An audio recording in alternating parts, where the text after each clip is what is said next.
They say fairies never fall in love with humans, but one night, everything changed.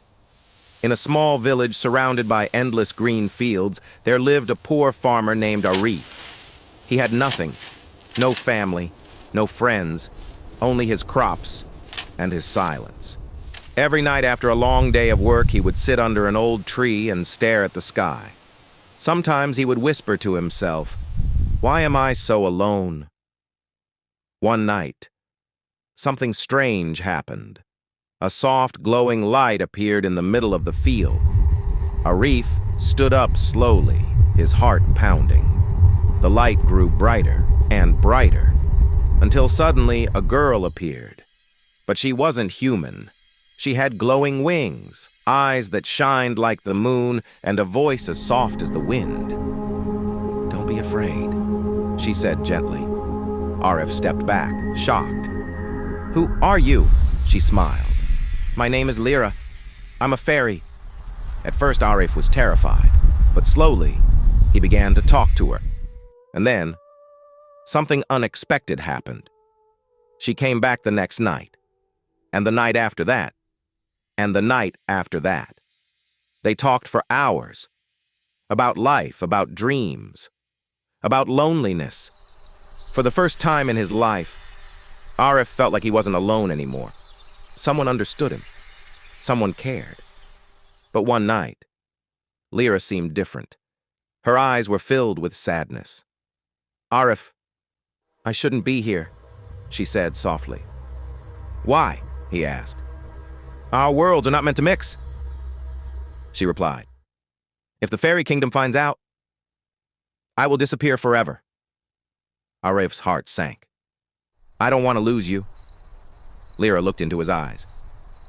"And I don't want to lose you either." Days passed, and their bond grew stronger.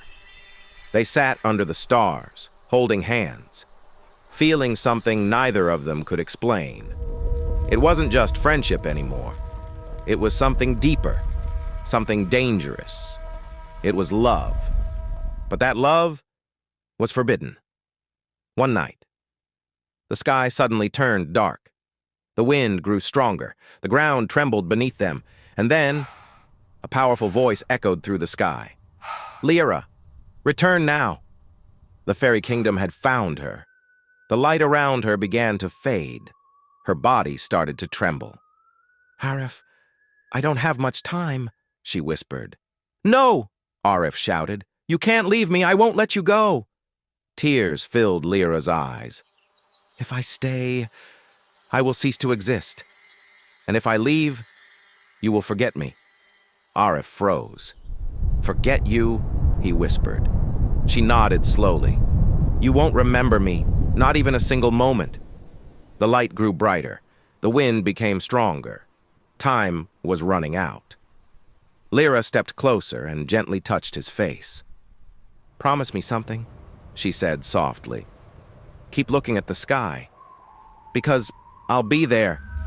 Arif held her tightly, refusing to let go. But slowly, her body began to turn into light, and within seconds, she was gone. The next morning, Arif woke up. Everything felt normal, but something was missing. He couldn't explain it. There was an emptiness inside him, a silence that felt heavier than before. That night, he sat under the tree again.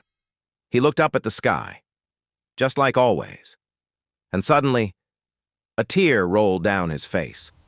He didn't know why. He didn't know who he was missing. But deep inside, his heart remembered something his mind could not. Because some love stories are never meant to be remembered, but they are never truly forgotten.